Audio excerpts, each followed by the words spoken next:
Carrie Shalom, bien-aimé dans le Christ, cet extrait vous est présenté par le Finish Work of Christ Ministries, autrement nommé Centre de Christ. Soyez encouragés pendant que vous écoutez.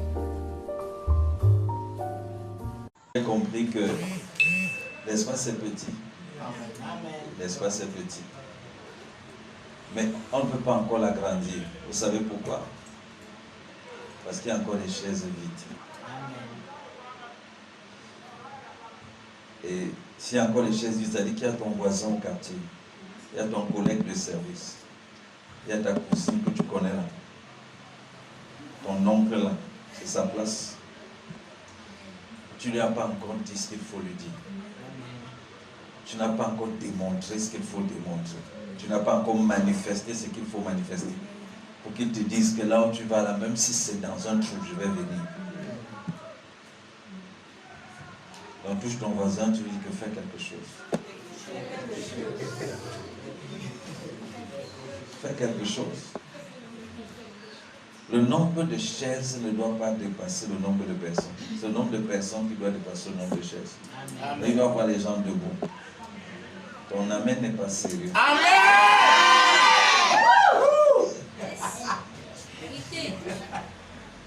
C'est l'amen du marché du rond-point 4e ici. Il faut le amen du marché central. Des vrais amens. Mais je voulais juste t'expliquer que, et quand j'étais en train de réfléchir à tout cela, il ne faut pas croire à tout ce qu'il a dit dans sa présentation. Je ne suis pas aussi grand qu'il dit là. Peut-être s'il faut vérifier, peut-être je lui dise quelques biais pour qu'il dise ça de moi. Mais j'étais en train de contempler et je me disais, je voyais comment Jésus, Dieu, est descendu dans notre humilité, dans notre humanité, pardon. Et il a revêtu nos limites, nos contraintes. Donc quand je voyais le panier, le bouquet de fleurs tomber, le panier des offrandes tomber, et que j'avais le sentiment d'être à l'étroit, que l'endroit est, voilà. Et je pensais à la divinité dans un corps humain, avant la glorification. Je pensais à comment Jésus, comment le Fils de Dieu pouvait se sentir dans ce corps. Et comment il voulait étendre rapidement par la résurrection. Ce corps, vous savez, le corps avant la résurrection était limité.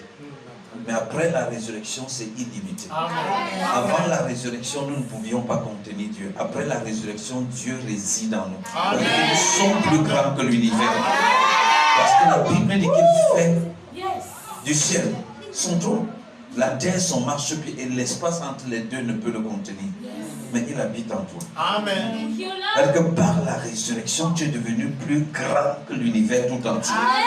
Expansible. Alléluia. Alléluia. Amen. Avant la résurrection, l'esprit était dans le corps. Après la résurrection, le corps est dans l'esprit. Amen. Avant la résurrection, ton esprit était à l'intérieur de toi. Après la résurrection de Christ, c'est ton corps aussi qui se situe à l'intérieur de ton esprit. Amen. Parce que ton esprit occupe tout l'univers. Amen. La résurrection nous a restauré l'expansibilité de notre esprit. Amen. Qui avait été perdu par la conscience corrompue selon laquelle Dieu s'était séparé de nous. Donc quand je regardais tout à l'heure, je me disais, il faut la résurrection. Amen. Il faut une expérience.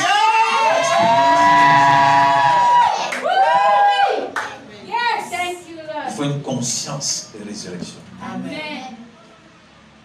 Mais tu ne te laisses pas. Amen. Donc tu ne te laisses pas et on va traiter le morceau.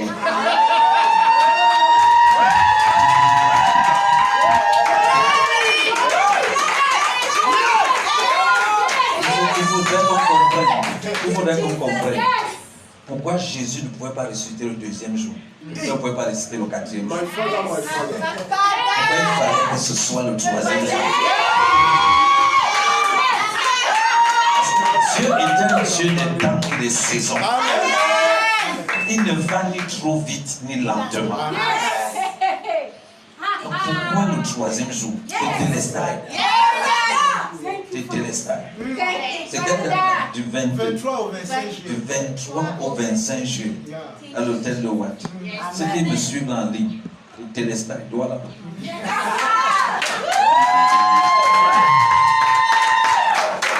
Les gens disent souvent qu'ils ont vu la... Quand ils voient quelque chose de bizarre et que c'est la sauce, vous allez voir les gens marcher sur la tête.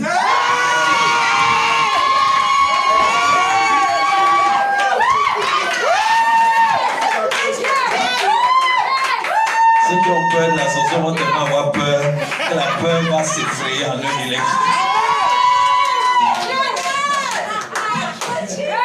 Gloire à Jésus. Bon, mais pour ce matin, il m'a été dit que le culte finit à 12 heures. Et qu'il y a 52 minutes avant la fin du culte. Je ne sais pas ce qu'on va pouvoir se dire en 52 minutes. Mais essayons. Amen. Donc,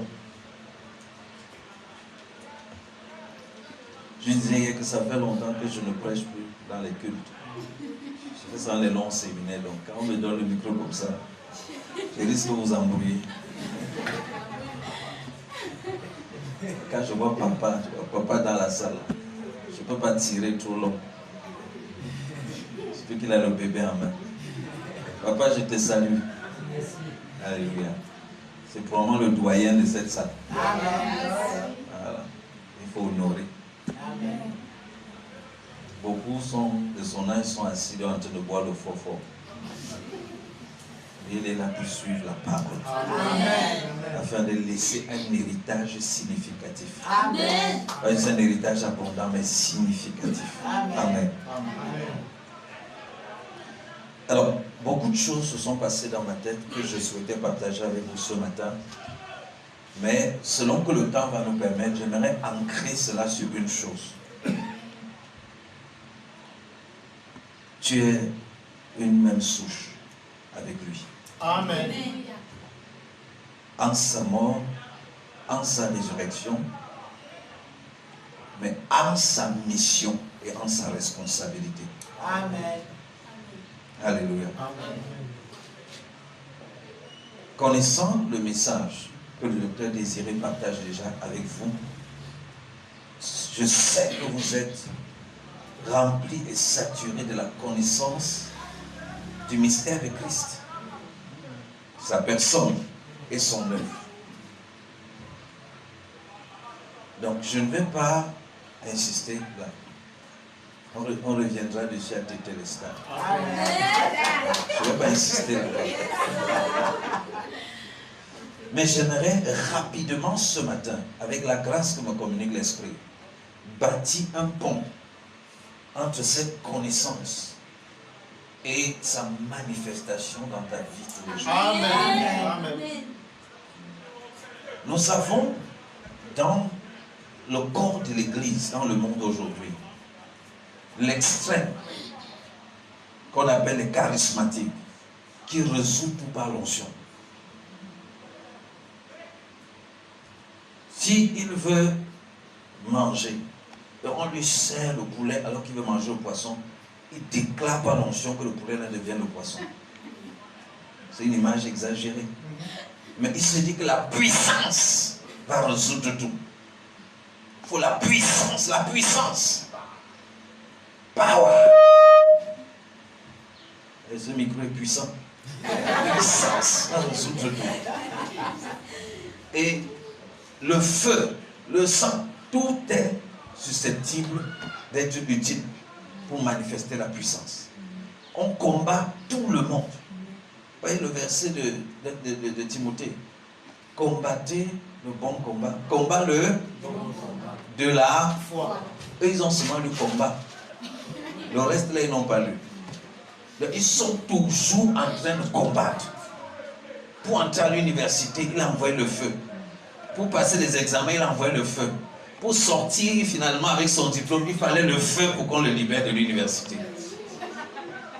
Pour se marier, le feu. Pour divorcer, le feu. Tout c'est by fire, by fire. Le charisme est une chose extraordinaire. Et j'aime le charisme. Donc ça c'est d'un côté. De l'autre côté, il y a les spécialistes de la connaissance. Il m'a dit, yes, c'est la news.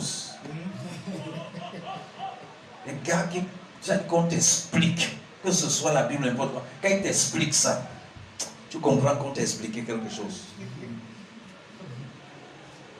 Les églises traditionnelles au départ étaient comme ça. Protestants, baptistes, ainsi de suite. Basées sur la compréhension théologique des choses. Pour bien comprendre la connaissance. Et cela a sa place. C'est déterminant. En fait, c'est l'un des plus grands besoins actuellement dans l'église. Connaître, comprendre. Je rends grâce à Dieu parce que vous êtes dans un cadre où vous comprenez, vous connaissez. Amen. Maintenant, entre les deux, il y a un écart. On a supposé qu'avoir la connaissance correcte va produire nécessairement le comportement correct ou l'expérience correcte. Pendant que les uns ont supposé qu'avoir l'onction, le feu, va résoudre les problèmes pratiques, va changer les vies des gens. Tu as un défi, tu luttes peut-être avec une limitation, un péché dans ta vie, mais que non, c'est un manque de feu. Tu as besoin d'une expérience de la Pentecôte pour consumer tout ça en toi. De l'autre côté, on te dit que non, tu as simplement besoin d'enseignement. Quand tu vas comprendre, ça va résoudre le problème. Les deux ont raison, mais en partie. On a certes besoin de la connaissance, on a besoin du feu, mais on a besoin de la sagesse. La sagesse, c'est prendre le feu et la connaissance et convertir cela en expérience pratique et compréhensible. Amen. Parce qu'il y a ta connaissance qui entre dans ton cerveau. Mais ton corps n'obéit pas simplement à ton cerveau. Il y a le feu qui agite ton esprit. Mais ton corps n'obéit pas à ton esprit uniquement. Tu as des émotions. Tu as même un background éducationnel. Tu as même une culture ethnique d'où tu viens. Tu es dans un environnement qu'on appelle Camerounais. Être Camerounais, c'est une profession.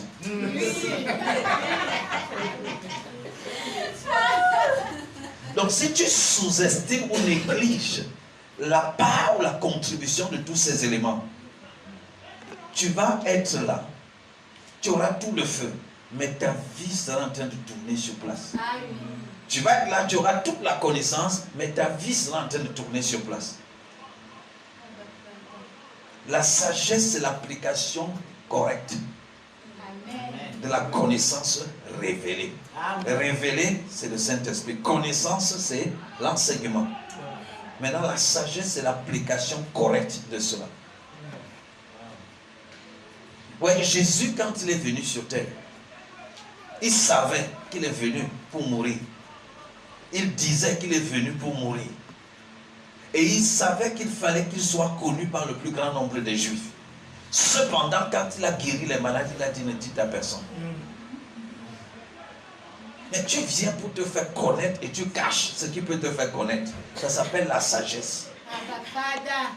Il savait plus vite on allait le connaître, plus vite on allait le tuer. Ne croyez pas que le Saint-Esprit gérait la vie de Jésus à la place de Jésus. Comme il disait tout à l'heure, il était dans son humanité. Donc, c'était sa responsabilité de faire preuve de sagesse pour respecter les temps et les saisons qui sont fixées. Donc, il va dire, ne dites à personne ce qui s'est passé. Plus vite on allait savoir, plus vite on allait le tuer. Or, il fallait qu'il prépare un certain nombre de choses avant de quitter. Est-ce que quelqu'un me comprend? Amen. Amen. Donc la connaissance est une chose extraordinaire. Nous en avons besoin. L'esprit, la révélation, la direction de l'esprit, ce sont des choses extraordinaires. Nous avons besoin. Amen. Mais tu as besoin de la sagesse pratique. Amen. Alléluia. Ouvrons nos Bibles à Éphésiens chapitre 2.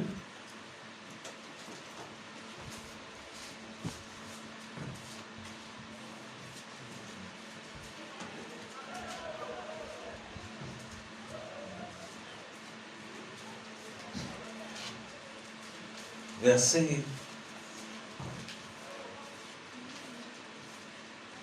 10. Éphésiens 2, le verset 10.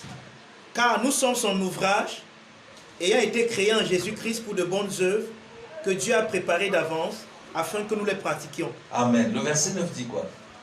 Ce n'est point par les œuvres afin que personne ne se glorifie. Le verset 8. Car c'est par la grâce que vous êtes sauvés par le moyen de la foi, et cela ne vient pas de vous, c'est le don de Dieu. Ce n'est point par les œuvres afin que personne ne se glorifie. Car nous sommes son ouvrage, ayant été créés en Jésus-Christ pour des bonnes œuvres que Dieu a préparées d'avance afin que nous les pratiquions. Amen. Amen. Merci. Donc, Éphésiens, nous connaissons le background d'Éphésiens, nous savons qui a écrit Éphésiens, l'apôtre Paul.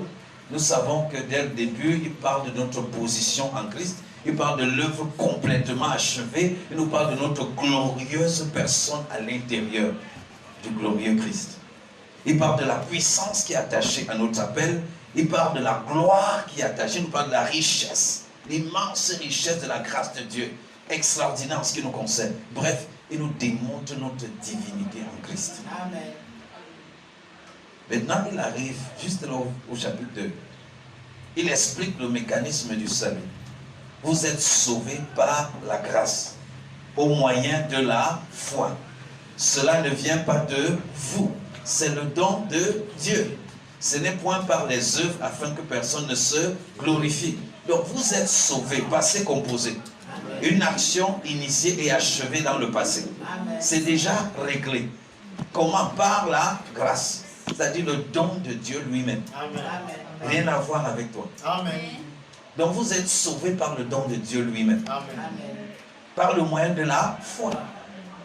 Et cette foi-là ne vient pas de, mais de Dieu. Donc ton salut et ton établissement, ça n'a rien à voir avec toi. C'est une œuvre totale de Dieu et Dieu lui seul. Amen. Vous êtes sauvés par la grâce au moyen de la foi. Cela ne vient pas de vous. La foi là ne vient pas, même la foi là ne vient pas de toi. Amen. C'est le don de Dieu. Ce n'est point par les œuvres, afin que personne ne se vante. Si tes œuvres peuvent te sauver, alors tu peux dire que l'autre n'est pas sauvé parce qu'il n'a pas fait suffisamment d'œuvres. Et tu peux te vanter donc par rapport à l'autre en disant, grâce à mes œuvres, mes grands efforts, j'ai pu me sauver. Mais Dieu enlève la gloire à tout et se l'octroie à lui seul. Amen. Amen. Ça c'est le verset 8. Le verset 9 vient insister. Que quoi? Que ce n'est point par les œuvres. Ce n'est point par les œuvres, afin que personne ne se vante. Donc il y a des choses dont tu ne peux jamais te vanter. Tu ne peux pas te vanter de ton salut. Tu ne peux pas te vanter de ton héritage en Christ. Tu ne peux pas te vanter de ton autorité en Christ. Tu ne peux pas te vanter de ta position, de ton identité en Christ. Tu ne peux pas te vanter de ces choses. C'est Dieu. Il n'y a que Dieu que tu peux vanter concernant ces choses. Amen. Amen. C'est ça l'évangile, c'est vanter ces choses aux hommes. C'est vanter Dieu concernant ces choses aux hommes. Vanter Dieu qui a sauvé pour rien.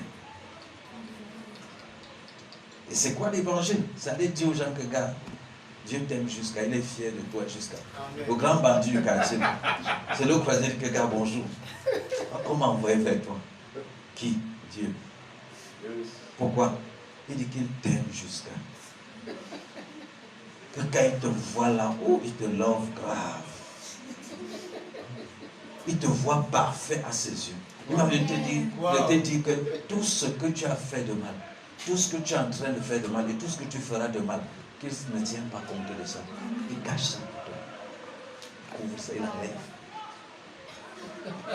Il te propose quelque chose. C'est que par toi, il a des richesses. Il a une gloire. Il a une chose qui veut dire. Il veut te positionner quelque part. C'est ça qui fait de l'évangile une bonne nouvelle.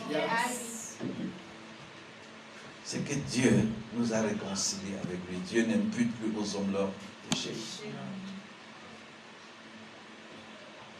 Maintenant, ceci étant vrai, il est donc vrai que tu es identique ou identifié ou uni avec Christ. Amen.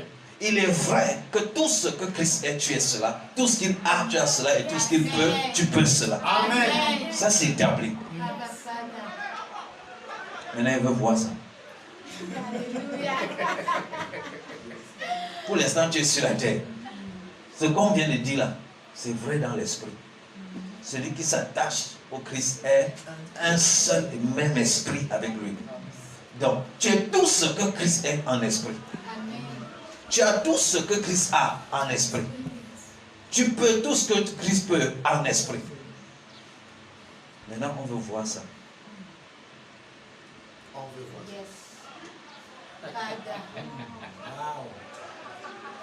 En disant, Seigneur, fais-moi voir. Ce n'est pas le Seigneur le problème. Il t'a déjà donné.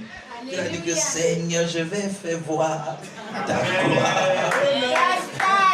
Tout ce que tu es, tout ce que tu es devenu, tout ce que tu possèdes en Christ, pendant que tu es ici sur la terre, la volonté du Père, c'est que cela soit visible. Amen.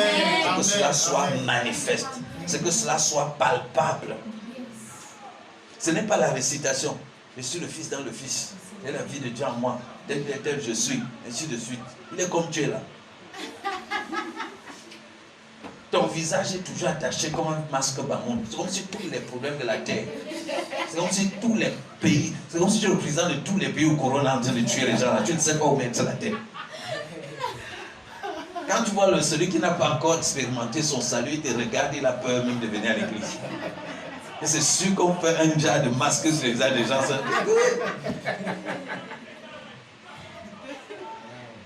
Est-ce que quelqu'un me comprend? Amen. Il y a une responsabilité que nous avons vis-à-vis du monde. Nous sommes tous ce que nous sommes, mais cela n'a aucune valeur pour le royaume sur la terre. C'est-à-dire que pour Dieu, cela n'a aucune valeur sur la terre si nous ne manifestons pas cela.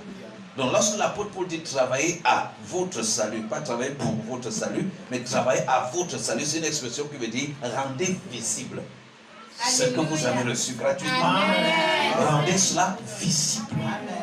C'est quand c'est visible que ceux qui regardent, ceux qui contemplent pourront prendre connaissance des choses dont vous parlez. Quand Jésus arrive, il ne commence pas seulement à prêcher. Quand il arrive, il change l'eau en vin. Amen. Les gens disent que ça, c'est qui ça? Les soulats disent que ça, c'est quelqu'un avec qui on peut marcher. Voilà quelqu'un avec qui on peut marcher. Est-ce qu'on se comprend? Après, il ressuscite Lazare. Il multiplie les pains et les poissons, les théoïstes, et dit que ça, c'est notre homme. Président de la commission de liquidation. Toutes les fêtes, on va aller avec lui. Parce que quand la nourriture a fini, les miettes des assiettes, le gars va transformer ça, nous, on va manger. Les théoïstes se sont alignés. Quand la prostituée vient le trouver dans la maison de Simon, elle lavait ses pieds avec les larmes, essuyait avec ses cheveux, répandu du parfum sur sa tête. Et lieu que Jésus dit, Ish, ne me touche pas. Quoi qu'on croit que, ne fais pas toujours croire qu'on est ensemble. Allons. Et lieu que Jésus dit ça, qu'est-ce qu'il a dit? Il s'est tourné vers ceux qui critiquaient la prostituée. Laissez-la tranquille. C'est eux que Jésus, à qui Jésus a fait la réprimande. Alléluia. Toutes les prostituées disent que notre vrai gars est arrivé. Le gars nous introduit dans la fête chez les costauds. Et quand on veut nous parler là, c'est lui qui répond à notre place. Ça, c'est le vrai amour. Il nous défend. Amen. Alléluia. C'est-à-dire une prostituée, en temps normal, reçoit. Elle reçoit l'argent, elle reçoit le parfum, elle reçoit tout ça. Mais voilà une prostituée qui est en train de donner ce qu'elle est supposée recevoir en offrande. Jésus a bouleversé de manière pratique la vie des gens. Amen. Il a tourmenté les consciences des gens en son temps. Des intellectuels, des religieux, personne ne finissait. C'est-à-dire que personne ne comprenait finalement qui il était. Une femme adultère, surprise en flagrant délit, on la met devant Jésus. Le gars commence à écrire au sol. Dès qu'à te délester, je vais vous expliquer ce qu'il écrit au sol. Ce qu'il a écrit là. Quand tu vas comprendre ce qu'il a écrit au sol, tu vas passer à un autre niveau. Amen. Il a seulement écrit au sol. Après, il lève la tête. Que celui d'entre vous qui n'a jamais péché jette le premier la pierre. Parmi tous les saints d'Israël, il n'y avait pas un seul qui n'a pas péché. Pourtant, ils étaient tellement saints qu'ils voulaient en découdre avec une prostituée, avec une femme qui a commis l'adultère elle seule.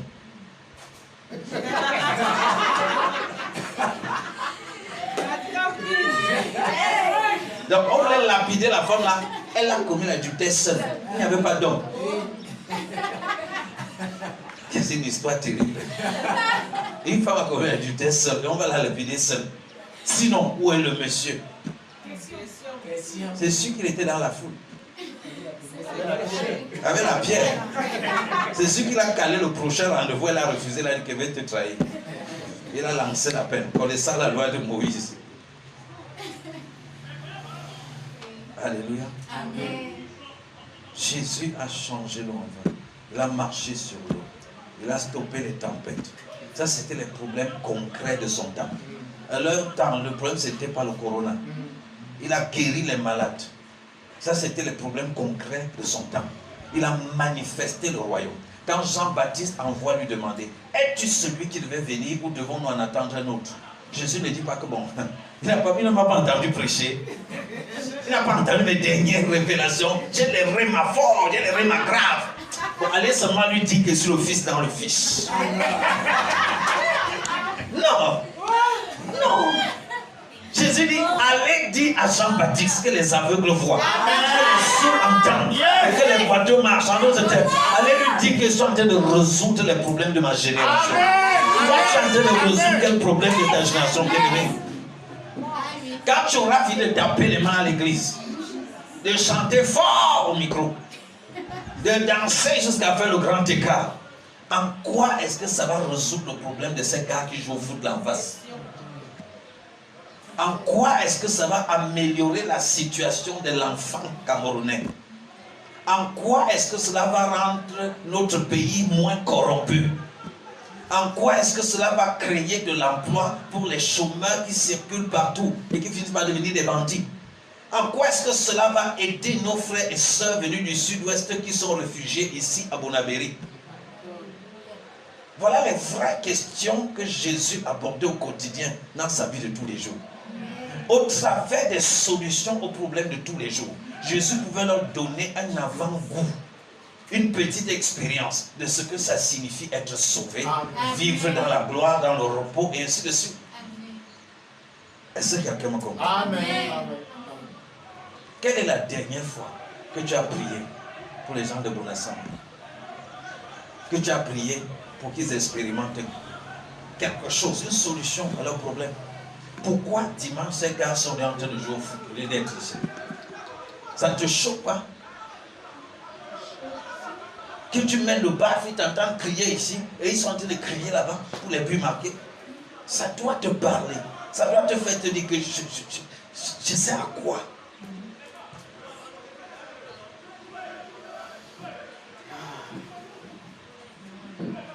Alléluia. Dans ta famille, il y a des gens qui ne se parlent pas. D'ailleurs, toi-même, il y a des gens à qui tu ne parles pas. Chez mon you. Il y a des gens qui ne se parlent pas. Et tu es là-bas. La Bible dit que nous portons en nous la parole de la réconciliation. Il y a des gens qui sont à couteau tiré et tu ne fais rien. Tu dis, j'aime mon Jésus. J'aime mon Jésus.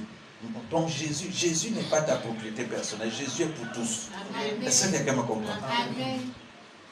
Il y a des opportunités d'entreprise là autour de toi. Pourquoi tu es au chômage?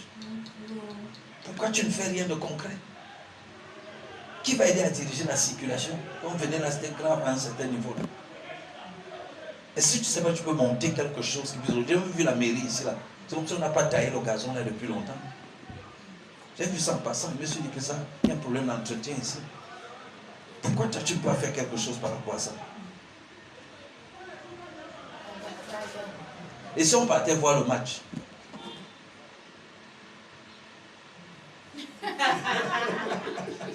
Si le dimanche dimanche, on arrive au culte comme ça. Après, alors, on décide d'aller voir le match.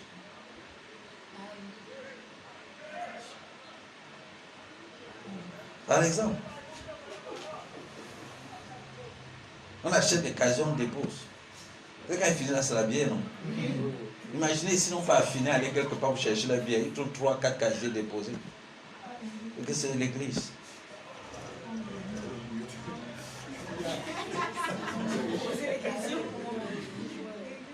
Ils vont faire comment? Et tu sais pourquoi ils vont se poser la question? Parce que nous sommes là depuis, mais on n'a aucun contact avec eux. Effectivement, si vous partez pour... Ils aiment les bières, non? Ils prennent plaisir à la bière, non? La bière est donc une bonne nouvelle. C'est comme l'évangile pour eux, n'est-ce pas? Je n'ai pas encore fini. Comment expliquer donc que si tu parles leur donner l'évangile qu'ils aiment, ils vont trouver ça suspect? Oui, mais pourquoi? Pourquoi est-ce qu'ils seront méfiants? L'idée qu'ils ont peut-être de l'église.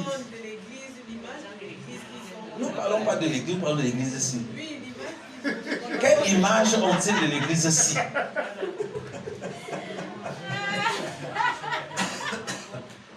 Les bonnes équipes qui parlent en langue au micro, ils vont dire que c'est sûr que vous avez fait des incantations sur la bière avant de la porter. C'est ça, non? Ils vont vous soupçonner. Pourquoi? Parce que, étant ici, eux là-bas, il n'y a pas de connexion naturelle entre vous. Il n'y a aucune relation naturelle entre vous. Vous faites votre chose dans votre monde et ils font les pour eux dans leur monde et vous espérez qu'un jour, vous allez les gagner.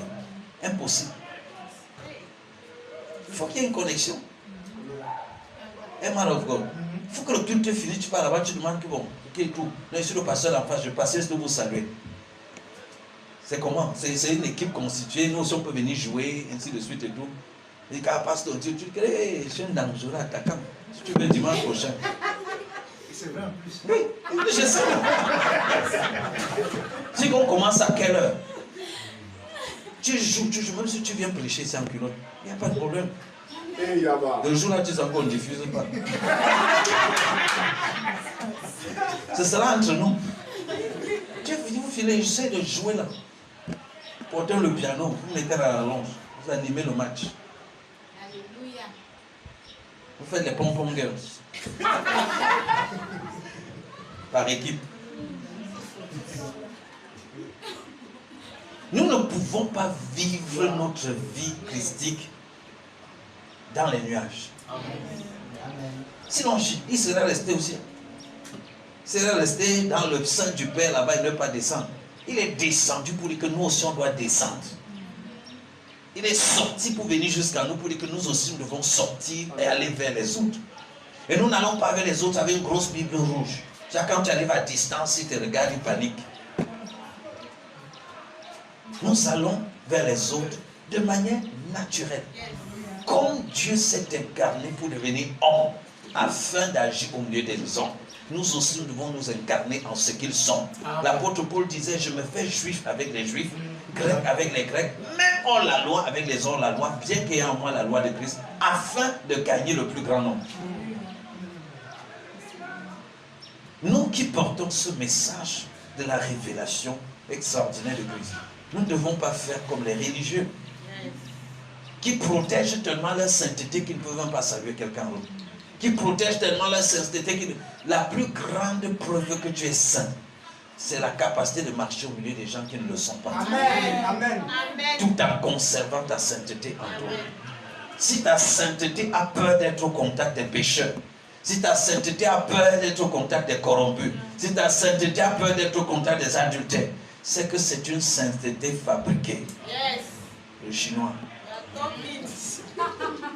Je dis ça. Ils font des bons trucs. Mais si vous comprenez, il y a des gens qui ont fui la réunion familiale, ils ne mettent plus pied parce qu'ils sont devenus chrétiens. Ta chrétienté, c'est la sorcellerie. Christ a quitté pour venir là où c'était compliqué à cause de nous. Maintenant tu dis que ton christianisme te fait fuir Là où lui il est allé, c'est un autre Christ que tu as. Et nous. Alors regardez le verset 10.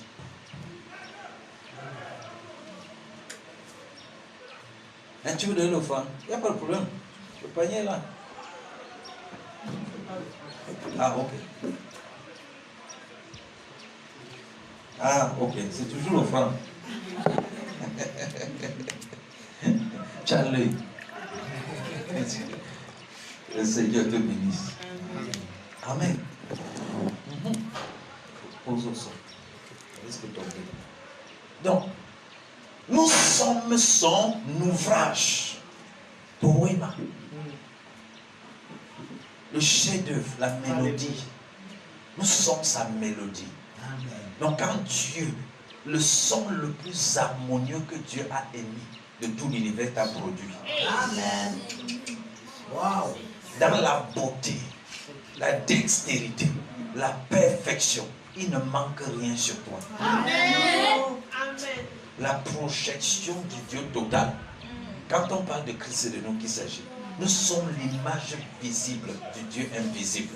L'expression de sa totalité. Amen. Amen. Amen. Mais regardez la suite.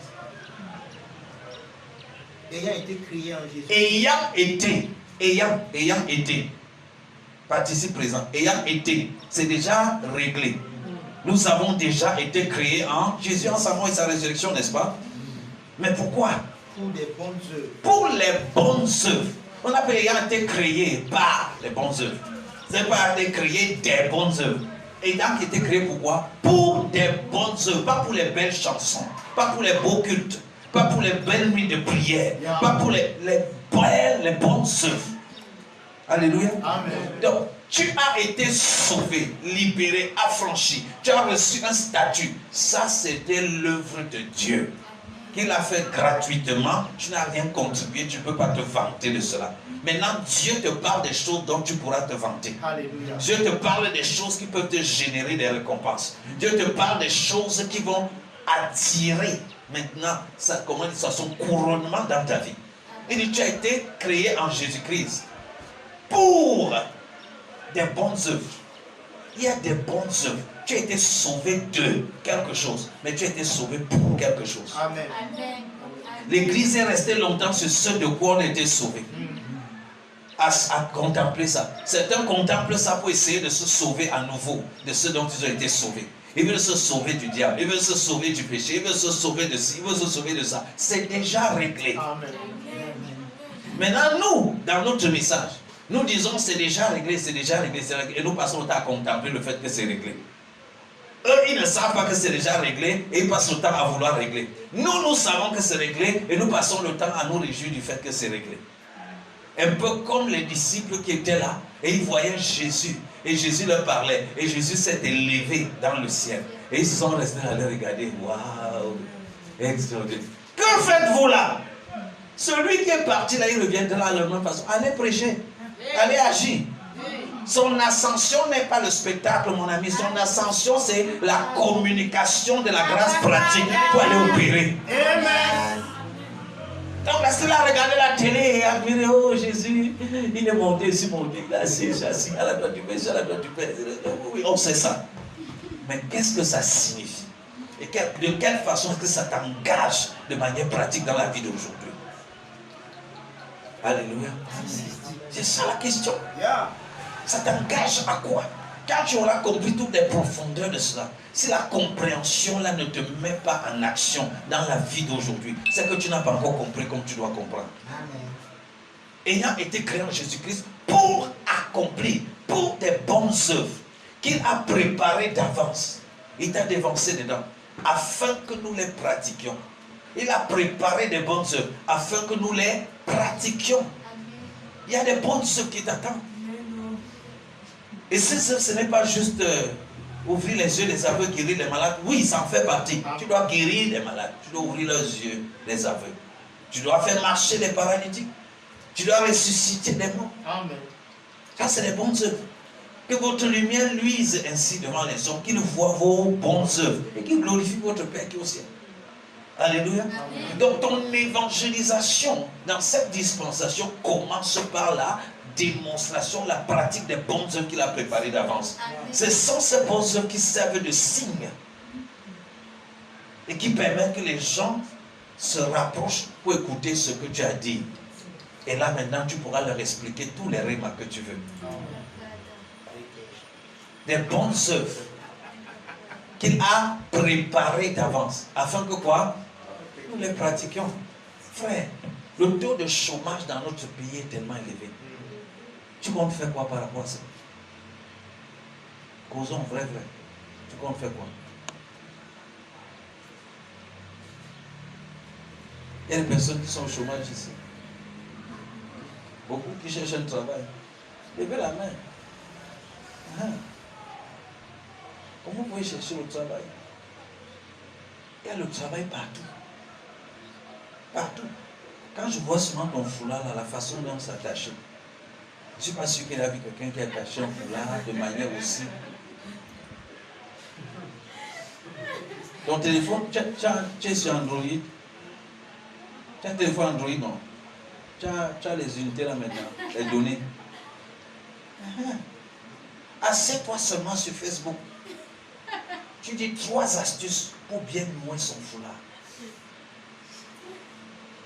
Tu dis, mes amours, connectez-vous rapidement. J'en ai pour 5 minutes, rapidement. Connectez. Parce que quand je vois vos foulards ici dehors, je m'en vais vous intercéder pour vous. Vous attachez tellement mal, ça peut faire fuir ton mari. Venez, je vous montre comment attacher le foulard. Voilà. Le dernier gars qui s'est intéressé à toi a fui là, c'est à cause de ton foulard. Viens, je te montre comment on attache le foulard. Il se connecte. En un que je t'assure, tu vas avoir 150, 200 personnes connectées. Tu prends le foulard, tu étends. Tu dis que regardez, c'est un foulard normal qui a 4 angles. Connectez-vous, appelez vos voisines, amenez-les ici.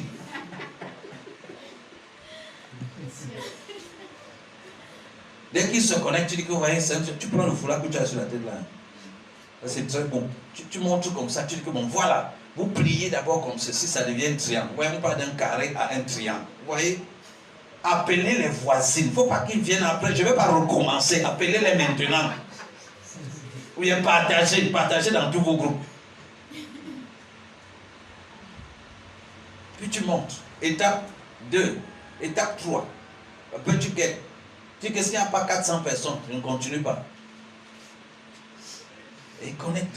Imagine-toi en train de présenter le foulard à 400 personnes. Et tu leur montres comment attacher le foulard. Dès que tu finis, il y aura au moins 30 personnes qui vont te demander comment ils peuvent faire pour avoir ce foulard. Je vous dis la vérité. Comment faire pour avoir ce... Et tu sais où tu as acheté ça, non? À combien? On est entre nous. Non, dis. Ça peut faire que tu aies un autre. Même si c'est 210. Ok, 1000 francs. Maintenant, tu leur dis, mes amours, comme c'est vous, je vais vous livrer ça. 2500, voilà mon OM. T'as envoyé. Tu vas t'acheter ça, 1000 francs. Oui, tu leur livres ça. On suppose que tu peux le taxer à 500. Tu as 1000 francs par foulard livré. Si j'ai livré au foulard et ça vous plaît, rendez-vous jeudi prochain. Je vais vous montrer maintenant un autre type de foulard et comment on va aborder ça. En une semaine, tu cours, tu peux avoir ta tante. Tu dis que maman, le genre de foulard qu'on met des épingles, on fait ça comment? Tu bûches. Le jeudi prochain, tu atterris là. Tu dis que bon, foulard, ceci. Tu expliques ça encore. Tu expliques. Tu as d'abord le stock. Tu dis que le stock est là. Donc dans les 3 prochaines heures, tu n'as pas passé ta commande. Il ne faut pas m'en vouloir, c'est fini. Il ne faut pas les gens qui m'appellent après là. Pour aller dire que pardon, je ne vais pas rentrer, commander le stock pour toi. Parce que commande seulement. Même si c'est au marché de Bonassama que tu commandes, c'est commandé.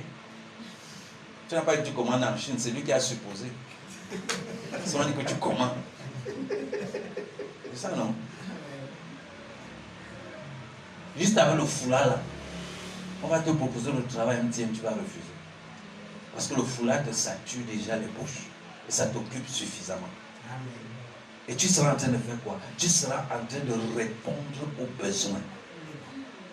Il y a des femmes qui n'ont pas l'argent pour se coiffer. Ou bien qui sont trop occupées. Et le dimanche comme ça, avec leur coiffure, elles ont ce besoin d'un foulard bien attaché. Je suis sûr que tu détaches ton foulard là, quelqu'un dit que... On sait pourquoi le foulard est là. C'est pas qu'on est... que non, vraiment le Seigneur a dit qu'il faut attacher le foulard à l'église. Non. C'est ça qui est ici là. Il y a un peu le foulard. Est-ce qu'on se comprend? Juste ça. Tu peux être en train de résoudre le problème de quelqu'un. Le truc, c'est qu'il y a tellement de besoins et de plans autour de nous, mais nous n'avons pas le cœur d'amour de Jésus. Jésus, en son temps, a vu les besoins qui étaient là et il a cherché en lui ce qu'il avait, qui pouvait répondre à ce besoin. Aujourd'hui, nous voyons les besoins. Au lieu de chercher en nous, nous regardons aux voisins. Ce qui marche. Le call box marche, tout le monde fait le call box. Le benskin marche, tout le monde fait le benskin. Qu'est-ce que tu possèdes? Dieu ne t'a pas créé élan. Dieu t'a créé avec des choses. Il y a quelque chose que tu sais faire. Tu as la capacité de faire quelque chose. Pas ce que tu as appris à l'école. Alléluia. Moi, j'ai fait la terminale C. Je suis allé faire la chimie à l'université. Et j'ai fini journaliste. Et me voici aujourd'hui conférencier. Donc, l'école n'est à sa place. Mais ce n'est pas le tout. Il y a quelque chose, il y a une soeur ici qui sait faire la cuisine. Quand on l'invite seulement à l'anniversaire, tout le monde a ses crêpes et confirme. Pourquoi tu ne fais pas crêpes international? C'est ça. Organisation, quelque chose comme ça. C'est que moi-même, j'aurais passé ma commande ici aujourd'hui. Je vais manger ça avant de rentrer. Pourquoi tu ne le fais pas? Combien d'anniversaires est-ce qu'il y a dans l'église, dans ton voisinage, dans ton quartier? Et la boulangerie où tu passes acheter le pain là. Et si tu leur proposais ça? Quelqu'un, il y a une entreprise qui produit les chips bien emballés. Ça s'appelle Kelon. Il a mangé ça. C'est tellement bien emballé, bien là. Mais ce n'est que le plantain qu'on a frit dans l'huile. Il n'y a pas le sel sur ça. Le plantain, on a dit qu'on a frit dans l'huile. On a bien emballé. Et quand tu auras ton anniversaire, tu vas aller acheter ça. Le paquet à 500. Alors que le plantain qui est dans la dame, même pas 75. C'est presque la même quantité comme là-bas pour Miébel, peut-être un peu moins. Comme à 100 francs. Il a mis ça dans le truc. Mais c'est une très bonne initiative. Je fais la publicité, je ne le connais même pas. Mais que non. Est-ce que quelqu'un me comprend? Il y a des bonnes œuvres que Dieu a préparées d'avance. Les religieux nous ont fait croire que les bonnes œuvres, c'est prier, c'est jeûner, c'est faire ceci, ainsi de suite. Les bonnes œuvres, c'est devenir une solution au monde qui t'entoure. Jésus l'a été en son époque, les apôtres l'ont été en leur époque. Maintenant, c'est ton tour. Lève-toi et fais des bonnes œuvres. Lève-toi et fais quelque chose de significatif. Je vous ai pris l'exemple des gars qui sont en face. J'espère que la prochaine fois, vous allez les trouver tous ici. Amen. Non, je vous assure. Amen.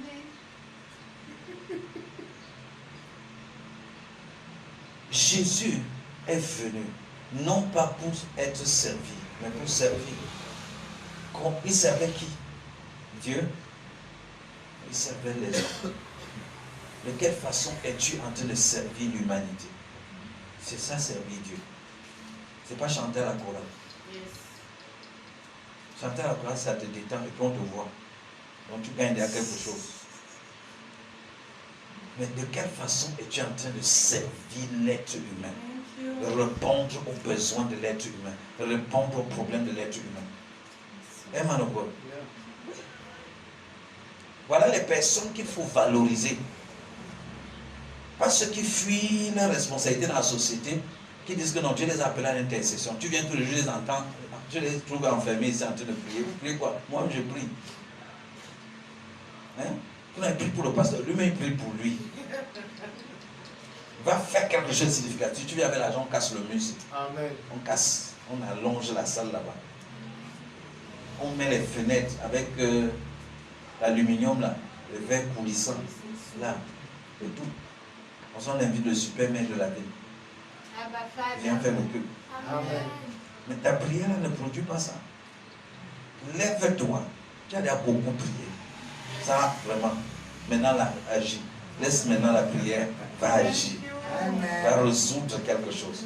Va apporter une solution concrète. Cette nation, ce pays a besoin de toi. Bonabéry a besoin de toi. Douala a besoin de toi de manière palpable, de manière concrète. Quelle est cette chose que tu sais faire? Vas-y, fais-le.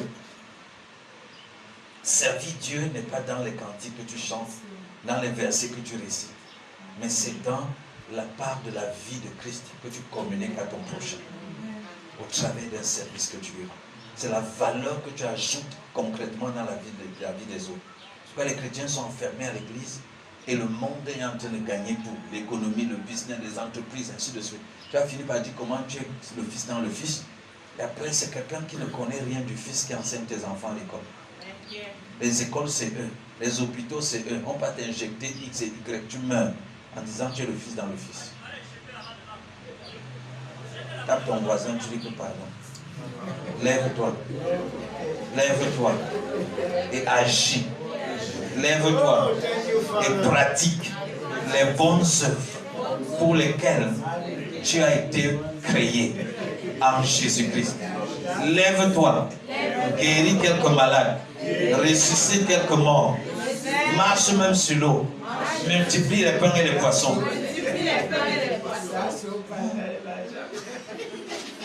Multiplier les pains et les poissons, c'est la boulangerie.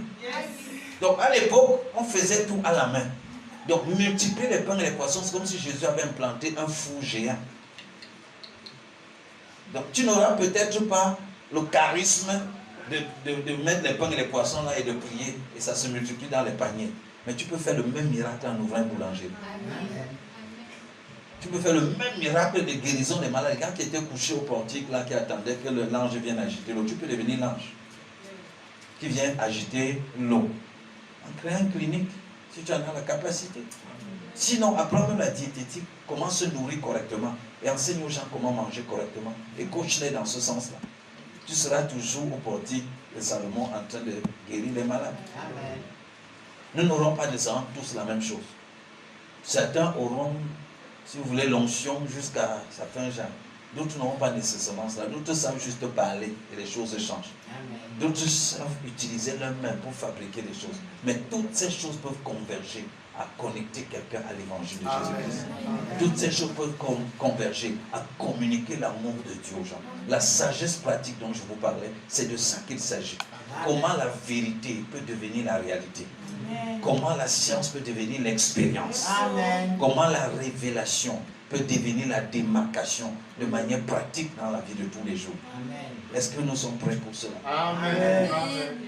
Est-ce qu'on s'entend que la prochaine fois, tous ceux qui ont levé la main là, que vous trouvez dans le business, n'ayez pas peur d'entreprendre. Il a préparé les bons œuvres d'avance.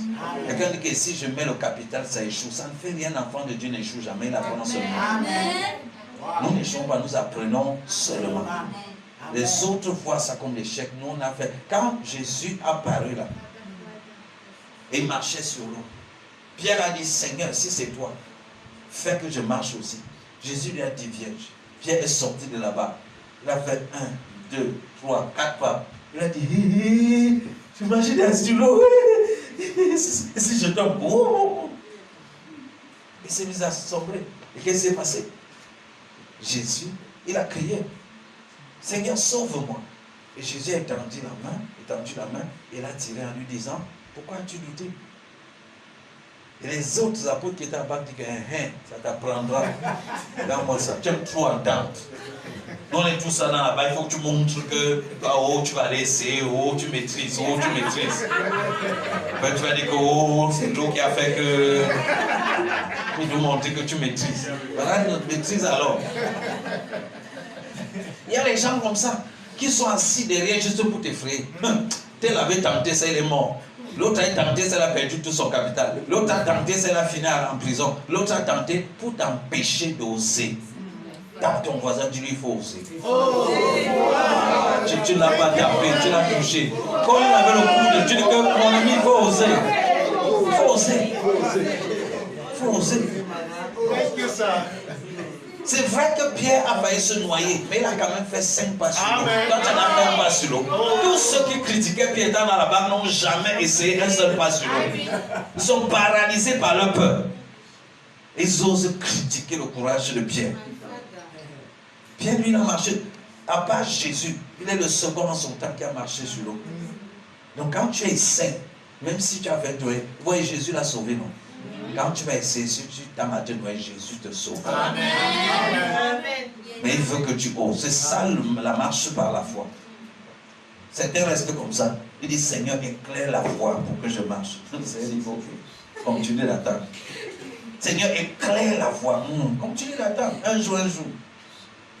Le Seigneur te dit, marche par la foi. La marche par la foi veut dire, tout est sombre, tout est obscur, tu ne vois rien. Mais par la foi, tu soulèves le pied. C'est au moment où tu veux poser qu'il éclaire l'endroit et tu vois la foi. Et tu soulèves l'autre sans voix devant toi. Au moment où tu veux poser, tu ne sais pas s'il faut poser ici, là ou là. Mais dès que tu soulèves, tu es en train d'aller poser toi. Il éclaire un endroit subitement, tu vois là où poser. Il faut que tu marches par la foi. Ne reste pas cloué, tu attends le jour où tout est rassemblé, que celui qui attend le vent pour semer va mourir pauvre. Lève-toi le matin, sème ta graine. Mets 2 ou 3 dans un trou, mets 4 ou 5, parce que tu ne sais pas laquelle graine va donner. Dis que Seigneur, révèle-moi d'abord le travail que tu veux que tu fasses. Tout ce que ta main trouve à faire, fais-le d'abord. On ne peut pas diriger une voiture qui est stationnée. C'est-à-dire que quand tu démarres la voiture, tu as mis la voiture en marche, que la direction fonctionne. Quand une voiture est garée, elle n'est pas démarrée. Même si tu veux tourner le volant, ça ne bouge pas. Donc, alléluia. Amen. Donc, mets-toi en marche. Amen. Passe à l'action. Par la foi. Passe à l'action. Et tu verras la lumière qui va éclairer. Et si jamais rien n'éclaire et ton pied commence à descendre, tu as le témoignage de Pierre. Jésus ne va pas te lâcher. Amen. Amen. Amen. Donc je veux bien que tu continues de rendre grâce à Dieu de ce que tu es le Fils dans le Fils. De ce que tu as. Tu es tout ce que Jésus est. Tu as tout ce qu'il a. Tu peux tout ce qu'il peut. Mais aussi que tu décides. Tu dis, Saint-Esprit, illumine mon entendement. Ouvre mes yeux. Que je vois exactement là où il faut que j'agisse. Amen. Il y a un business qui t'attend. Il y a une idée d'affaires qui va te souffrir. Amen. Il y a une possibilité qui va s'ouvrir devant toi. Prie pour toi-même. Demande au Saint-Esprit d'illuminer les yeux de ton cœur. Dis que Seigneur, tu m'as déjà illuminé les yeux, j'ai compris la parole. J'ai saisi mon identité. Mais je vais être utile à ce pays. Je vais être utile à ma famille. Je vais être utile aux hommes et aux femmes qui m'entourent. Je veux témoigner de toi en répondant aux besoins et aux problèmes qui se trouvent dans mon environnement. Je ne veux pas être un vendeur d'illusions. Je ne veux pas être quelqu'un qui parle en l'air, qui raconte des choses abstraites. J'ai besoin de discernement, de clairvoyance, de lucidité.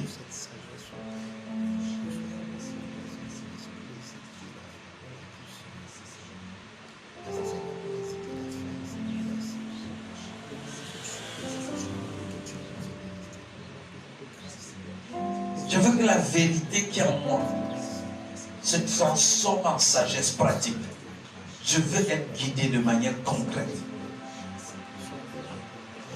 Je veux du palpable, du concret dans ma vie. Je veux être utile.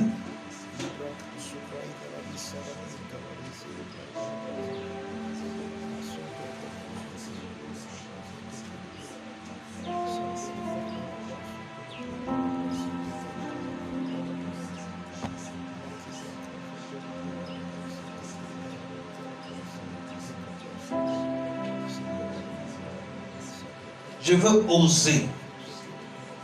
Je vais être rempli de cette audace. L'audace d'essayer. L'audace de prendre le taureau par les cornes. Je veux cesser de croiser les bras et d'attendre que quelque chose se produise subitement seul. J'ai la pensée de Christ. J'ai la sagesse de Christ. J'ai l'intelligence de Christ. J'ai la compétence de Christ. Je suis une solution à mon pays. Je suis une solution dans ma famille. Je suis une solution dans mon environnement. Alléluia. L'apôtre Pierre nous instruit dans ce sens.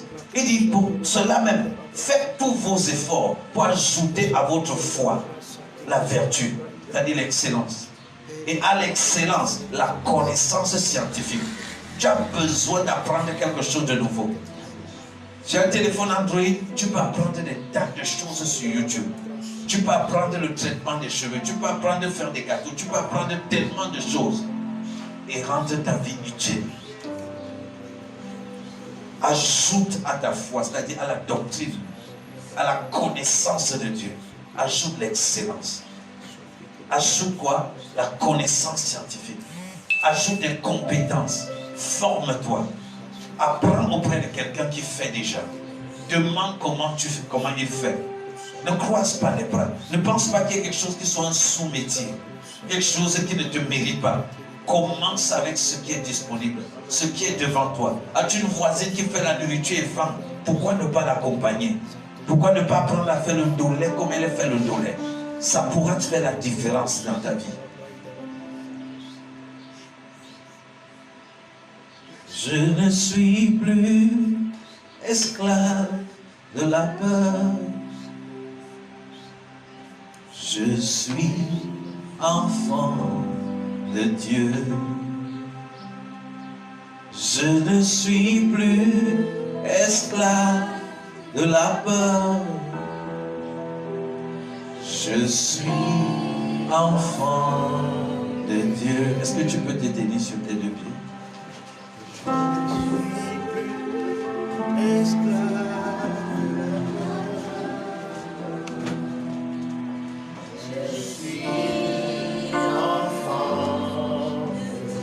Écoute-moi bien aimé, ouvre tes yeux.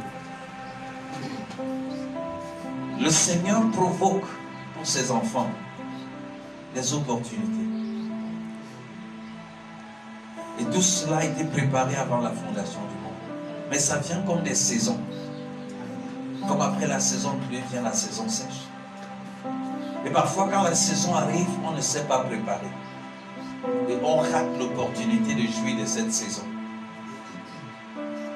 Je prie au nom de Jésus que la prochaine saison qui est sur le point de se manifester dans ta vie, que tu sois prête, que tu sois apprêté, que tu sois équipé, que tu sois sensible, que tu sois disposé à saisir le meilleur de cette saison. Au nom puissant de Jésus.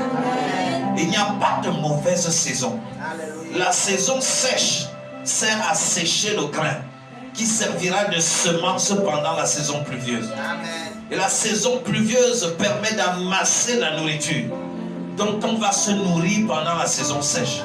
Je prie que le Saint-Esprit illumine ton intelligence, illumine ton intelligence, illumine ta compréhension des circonstances et des situations, qu'il te permette de comprendre à quel niveau tu es en ce moment, dans quelles circonstances tu es en ce moment, et que tu puisses discerner les éléments qui sont mis à ta disposition pour faire le prochain pas, pour passer à la prochaine étape. Au nom puissant de Jésus. Amen. Je prie que tu sois rempli de la sagesse pratique, que tu sois rempli de la sagesse du juste, que tu sois rempli de la compréhension des opportunités que ce pays t'offre, que cette saison t'offre, que cette génération t'offre, que le monde t'offre, les possibilités que le digital offre, les possibilités que le business offre, les possibilités que l'éducation, les possibilités dans ton environnement. Que tu sois futé pour saisir les opportunités.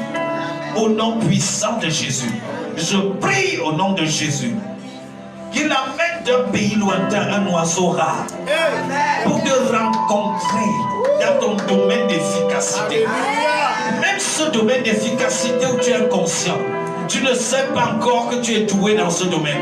Je prie au nom de Jésus que l'amène d'un pays lointain un oiseau rare pour t'aider à découvrir cette chose que tu portes, cette semence que tu ignores, et valoriser cela au nom puissant de Jésus. Je prie que la gloire de Dieu se lève sur ton talent, sur ton don, sur ta capacité. Que tu sois dévoilé à ta génération. Que tu sois dévoilé à ta génération. Que tu sois reconnu dans ta génération. Je prie au nom de Jésus que tout découragement dans ton âme, toute frustration, tout abattement soit dissipé par la puissance du Saint-Esprit. Que tu sois rempli de confiance en ton avenir. Que tu sois rempli d'assurance. Il y a des possibilités devant toi.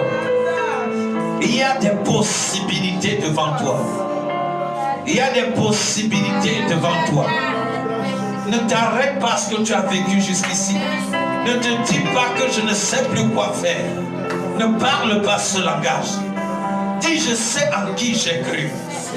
J'ai compris aujourd'hui qu'il me conduit, qu'il aiguise mon entendement, qu'il illumine les yeux de mon cœur. Je ne raterai pas ma saison. Je ne manquerai pas les opportunités. Sa présence m'engloutit, m'enveloppe. Son huile de gloire m'enveloppe. Qu'importe ce que j'ai fait comme erreur jusqu'ici, qu'importe les fautes que j'ai commises jusqu'ici, qu'importe les manquements que j'ai démontrés jusqu'ici, sa grâce, sa miséricorde sont mon partage et je marche en cela tous les jours. Merci Père pour ta direction. Merci Père pour les connexions. Je prie au nom de Jésus que dans la semaine qui commence, dans cette semaine même qui commence, que le Seigneur lui-même te donne 3 signes. 3 signes palpables, 3 signes concrets de la nouvelle chose qui vient. 3 signes concrets de la saison qui vient devant toi. 3 signes irréfutables. Tu vas reconnaître qu'ici, là, c'est surnaturel. Ici, là, c'est Dieu qui agit. Ici, là, quelque chose que tu attendais depuis. Quelque chose que tu as désespéré. Quelque chose que tu ne pensais plus pouvait se manifester. Quelque chose pour laquelle tu soupirais. Au point où tu as fini par te dire, c'était peut-être pas la volonté de Dieu. Laisse-moi te dire ce matin, sur la base de l'autorité dont il m'a investi, que cette semaine, avant dimanche, tu verras le signe. Tu verras le signe. Tu verras le signe. Il va te surprendre. Surprendre dans ce domaine. Te surprendre dans cette longue attente. Et à partir de cet instant, tu seras rempli d'assurance et de confiance pour la suite.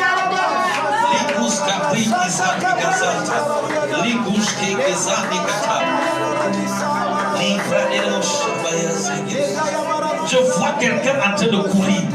Je vois l'accélération qui se produit dans la vie de quelqu'un. Je vois quelqu'un qui est en train de marcher.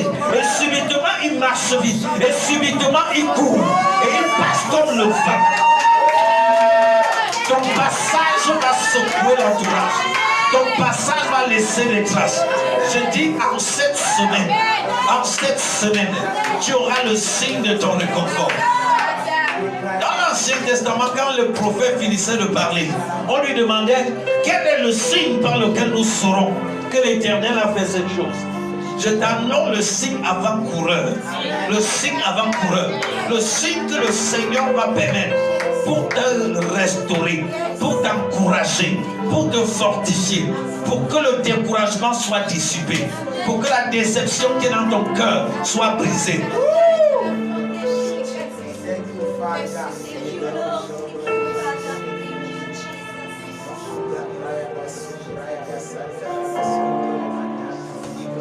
Je vois un père revenir vers son enfant.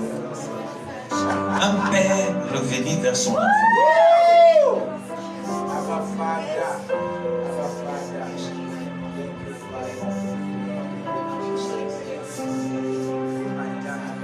Toutes les larmes que tu as pleurées en secret, les larmes que tu as pleurées en secret, le Seigneur te remplit de joie en compensation de toutes les larmes que tu as pleurées en secret. Le retour, la manifestation de sa gloire palpable, palpable, palpable, palpable. Cette semaine, le signe, cette semaine, le signe.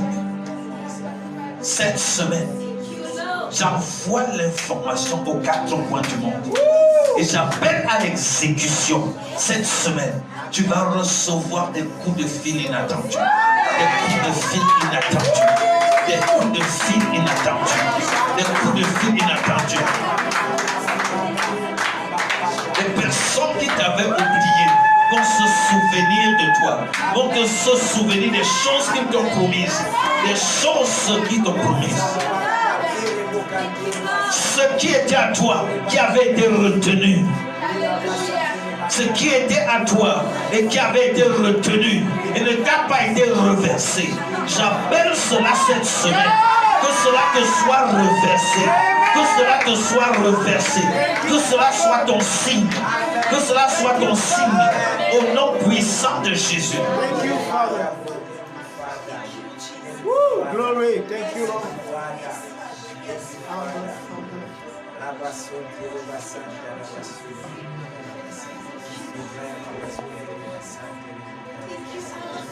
You are great. You do miracles so great. There is no one else like you. There is no one else, 'cause you are great. You do miracles so great. There is no one else like you. There is no one else like you. 'Cause you are great. You do miracles so great. There is no one else like you. There is no one else, 'cause you are great. You do miracles so great. There is no one else like you. There is no one else like you. You deserve the glory and the honor. Lord, I lift my hands in worship as I praise your holy name. You deserve the glory and the honor. Father, I lift my hands in worship as I praise your holy name. You are great. You do miracles so great. There is no one else like you. There is no one else. There is no one. There is no. You are great. You do miracles so great. There is no one else like you. There is no one else like you. Le Seigneur t'accorde de voir ce signe en cette semaine, afin de te focaliser, afin de te canaliser, afin de te rassurer, afin de t'orienter.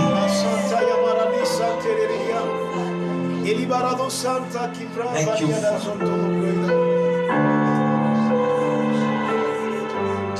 Au nom puissant de Jésus. Amen. Amen.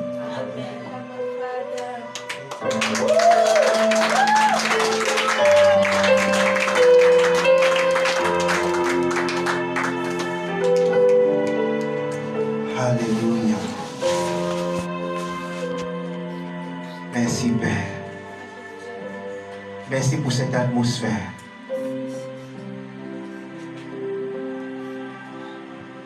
Je ne sais pas. C'est si fort, bien-aimé. Continuez à recevoir.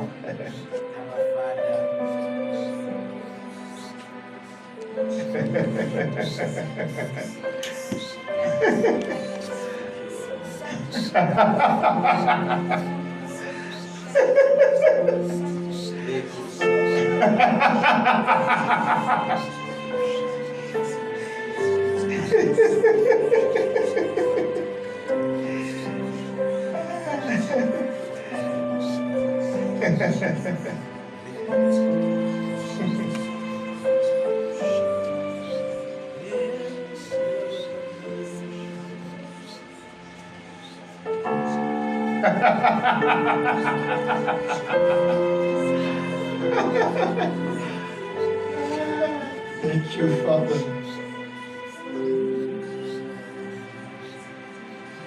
Thank you, Father. Merci, Père. Merci. Merci, Père. Alléluia. Alléluia.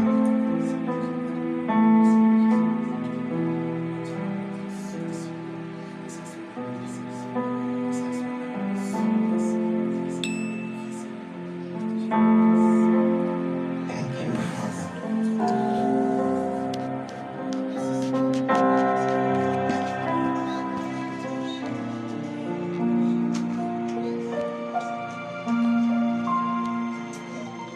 Ce programme vous a été présenté par le Centre du Christ, situé en face du lycée de Bonasama, à Bonabéry. Téléphone 697 91 04 34 675 01 49 32. Facebook Finish Work of Christ Ministries. YouTube Tetelestai TV.